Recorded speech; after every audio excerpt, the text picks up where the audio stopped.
來過來是時代力量出面來指控，講這個洪泰德要來了，但是新竹縣長楊文科以公假的名義到中國天津做交流，嘛安排祭祖的行程。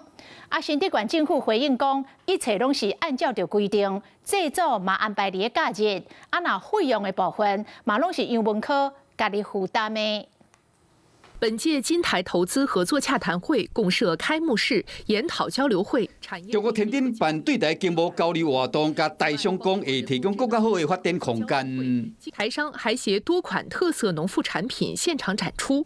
在開幕現場，各當看到新竹縣特色的農產品，包含新竹炊粉、姜拿香的這個麵等等。因為咱方由新竹縣長楊文科、前縣長曲敬順等人出席，楊文科攏真低調，無上台致辭，連新聞稿嘛無講到伊的名，敢若講到國民黨副主席張延強。八威颱風要來了，但是楊文科請了公假去中國祭祖，跟中共的官員碰面。這位待退的縣長是完全沒有在怕的。上次颱風新竹縣府連放假都搞不定，這次呢他直接落跑。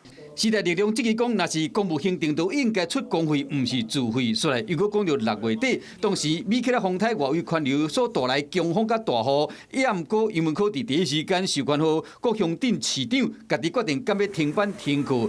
民眾批評講決策傷慢，造成民眾的不便。新竹縣政府回應講，佇6月7號就申請6月23經過內政部移民署審查通過，並且核發到中國的許可。後續請假的程序均依法辦理，那符合現行的規定。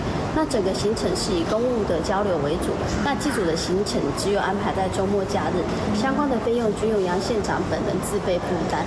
洪泰要來關鍵時刻，縣市長敢是需要親身坐鎮指揮，這恐驚都要通過外界檢驗。